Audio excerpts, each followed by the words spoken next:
जय श्री राधे कृष्णा। प्रिय भक्तों, स्वागत है आपका हमारे चैनल ऑफिशियल भक्ति भावना में। आज हम सुनेंगे पुरुषोत्तम अधिमास कथा का अध्याय 21वां भाग, माधव की कठिन परीक्षा और भगवान विष्णु का अद्भुत चमत्कार। पिछले अध्याय में आपने सुना कि भक्त मोहन की अमर भक्ति की प्रेरणा से माधव ने धर्म, सेवा और भक्ति का मार्ग अपनाया। भगवान विष्णु की कृपा से भयंकर सूखे का अंत हुआ और पूरे क्षेत्र में सुख समृद्धि लौट आई। लेकिन संसार में जब भी धर्म का प्रकाश बढ़ता है तब उसकी परीक्षा भी अवश्य होती है। सूखा समाप्त होने के बाद माधव की ख्याति दूर दूर तक फैलने लगी।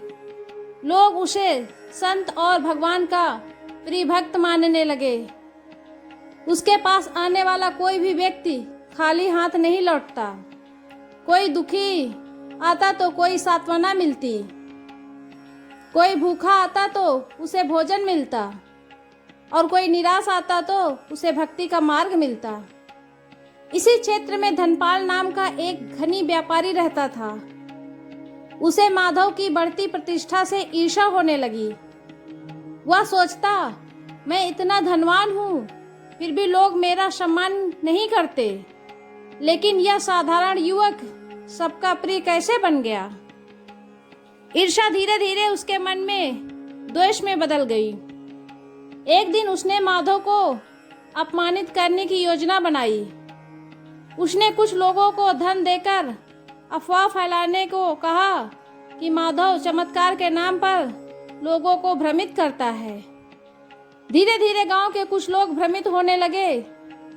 वे माधव पर संदेह करने लगे। जब यह बात माधव तक पहुंची तो माधव उसने किसी से विवाद नहीं किया। उसने केवल इतना कहा, सत्य को प्रमाण की आवश्यकता नहीं होती, भगवान सब देख रहे हैं। समय बीतता गया। एक दिन राजा के महल में संदेश आया कि राजकुमार अचानक गंभीर रूप से बीमार पड़ गया है।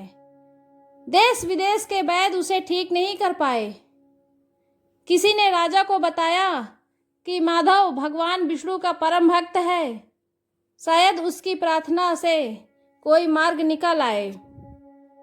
राजा स्वयं माधव के पास पहुंचा और विनम्रता से बोला, हे भक्त, मेरे पुत्र का जीवन संकट में है, कृपया भगवान से उसके लिए प्रार्थना करें। माधव ने उत्तर दिया, राजन, मैं कोई चमत्कारी पुरुष नहीं हूँ, मैं केवल भगवान का सेवक हूँ। यदि आपकी इच्छा होगी तो सब मंगल होगा। उस रात माधव मंदिर में गया और भगवान विष्णु के समक्ष दीप जलाकर प्रार्थना करने लगा। उसने आंखें बंद कर ली और पूरी रात ओम नमो भगवते वासुदेवाय का जाप करता रहा। आधी रात के समय मंदिर दिव्य प्रकाश से भर गया। माधव ने देखा कि भगवान विष्णु अपने चतुर्भुज स्वरूप में उसके सामने प्रकट हुए हैं।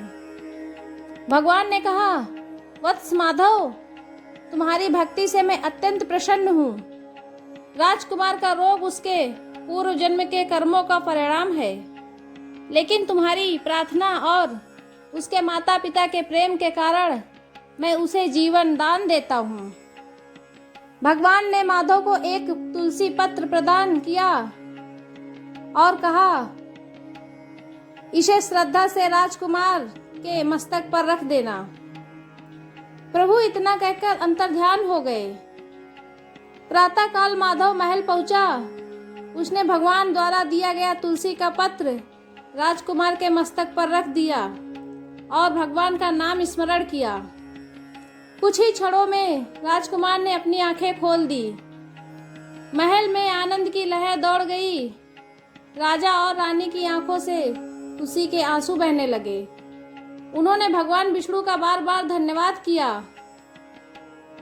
जब यह समाचार पूरे राज्य में फैला तो लोग भगवान की महिमा का गुणगान करने लगे। उधर व्यापारी धनपाल को अपनी भूल का एहसास हुआ। वह माधव के पास आया और उसके चरणों में गिरकर बोला, मुझे क्षमा कर दीजिए, मैंने ईर्ष्या में आकर आपके विरुद्ध झूठ फैलाया।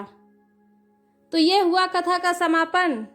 और अगर आप लोगों को ये कथा पसंद आई हो तो वीडियो को लाइक करें, शेयर करें और हमारे चैनल ऑफिशियल भक्ति भावना को सब्सक्राइब करना बिल्कुल ना भूलें।